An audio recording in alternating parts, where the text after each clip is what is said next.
కౌలు రైతులకు ఇచ్చిన హామీలు అమలు చేయాలని కోరుతూ ఏపీ కౌలు రైతు సంఘం ఆధ్వర్యంలో చేపట్టిన దీక్ష మంగళవారం ముగిసింది. ఏపీ కౌలు రైతు సంఘం ఆధ్వర్యంలో కాకినాడ కలెక్టరేట్ వద్ద చేపట్టిన 36 గంటల నిరసన దీక్షలు ముగిశాయి. ఈ సందర్భంగా సంఘం జిల్లా అధ్యక్ష కార్యదర్శులు ఎం రాజశేఖర్, వల్లు రాజబాబులు మాట్లాడుతూ కూటమి ప్రభుత్వం ఎన్నికల ముందు ఇచ్చినటువంటి వాగ్దానాలు అమలు చేయాలని, వాటిలో ముఖ్యంగా కౌలు రైతుల సంక్షేమం కోసం సీసీఆర్సీ చట్టాన్ని రద్దు చేసి ఎల్ఏసీ చట్టాన్ని తీసుకొస్తామని ప్రభుత్వం హామీ ఇచ్చిందన్నారు.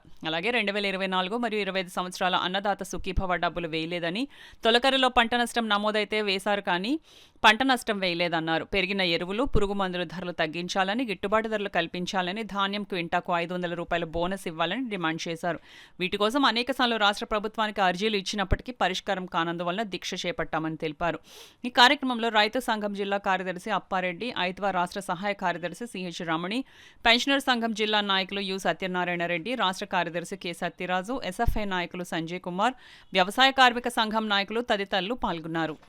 ప్రభుత్వం రాకముందు పవన్ కళ్యాణ్ గారు, చంద్రబాబు నాయుడు గారు, లోకేష్ గారు హామీ ఇచ్చారు, కౌలు రైతుని మేము గుర్తిస్తాం, వాళ్ళ యొక్క సమస్యలు పరిష్కరిస్తామని. కానీ ఏరు దాటిన తర్వాత ఏరు దాటే వరకు ఏరు మల్లయ్య, అలాగే ఏరు దాటిన తర్వాత బోడు మల్లయ్య అనే పద్ధతిలో ఈరోజు మొత్తం కౌలు రైతులని నట్టేట ముంచడానికి పద్ధతులు తీసుకొస్తున్నారు.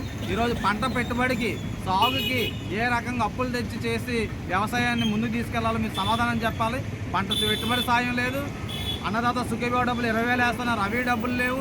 ఈరోజు మద్దతు ధరలు కూడా కనీసం కౌలు రైతుకి అమ్ముకుందామంటే తన పేరును అమ్ముకోవడానికి కార్డు లేక ఇబ్బందులు పడుతున్నటువంటి పరిస్థితి ఉంది. కాబట్టి ఇవన్నీ కూడా ఈ ప్రభుత్వం జరుగుతున్నటువంటి అసెంబ్లీ సమావేశాల్లో చర్చించి ఇప్పటికైనా చట్టం చేయాలని చెప్పి మేము డిమాండ్ చేస్తూ ఉన్నాం.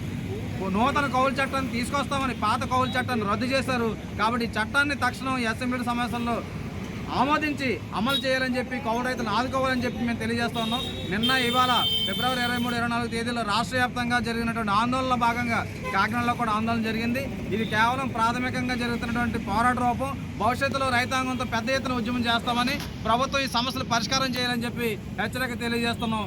ఇప్పటికైనా సమస్యలు పరిష్కారం చేయాలని డిమాండ్ చేస్తున్నాం. నా పేరు ఎం రాజశేఖర్, కౌలు రైతు సంఘం జిల్లా అధ్యక్షుడిని.